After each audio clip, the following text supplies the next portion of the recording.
The eco-zealotry of net zero means that sensible technology which reduces emissions, but which is also practical and achievable, is completely ignored.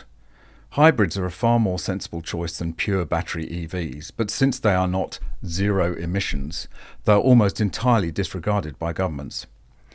Similarly, with the fiasco of electric buses, which are unreliable and don't work when it gets cold, would have been entirely unnecessary had the companies involved been allowed to purchase, for example, natural gas-powered buses, which are much cleaner than diesel and actually work. But much cleaner isn't enough, and hence the debacle of the electric bus. And from here the problems just get worse, because despite the Biden administration dropping another $1 billion on purchasing electric school buses, there isn't funding for the infrastructure to support them. Brilliant! If you're after EV and net zero sanity, you've come to the right place. Welcome to MGUY, British engineer and lawyer, now Sydney YouTuber. If you like my videos and content, please be sure to like, share and subscribe, hit the notification bell and drop a comment down below. We've seen this with light electric vehicles, where there is plenty of incentive to make a purchase, but then there's no infrastructure to support it.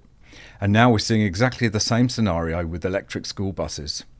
Even the Washington Post, which is fully behind the electrification and net zero agenda, has to concede the scale of the problems here, which were highlighted in a report by the Environmental Protection Agency itself, and then ignored by the government.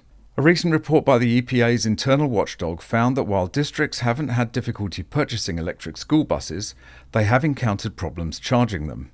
The buses suck an enormous amount of power from the grid, a concern for districts that got enough federal funding to buy 20 to 25 buses, but don't have the infrastructure to deliver that much electricity.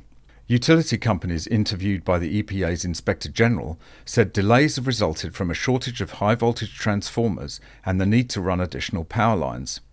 One company said it could take 9 months to 2 years to complete construction.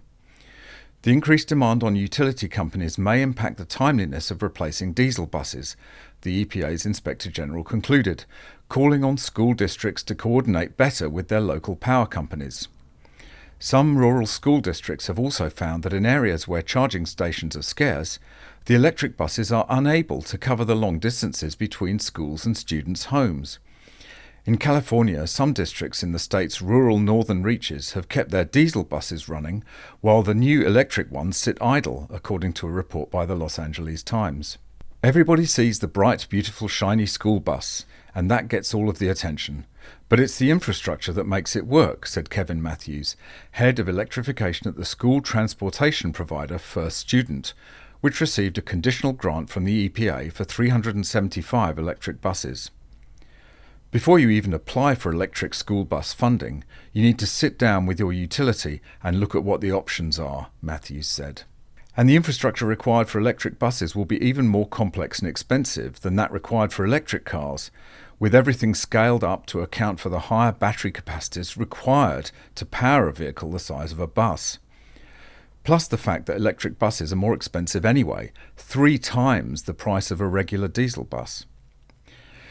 But, as with everything where net zero is concerned, money is no object. That's it for this video. Thanks for watching. Hope you enjoyed it. Drop a comment down below. Let me know what you think. If you have any tips or stories, you can hit me up on Instagram or by email. And I look forward to seeing you in the next one. Bye for now.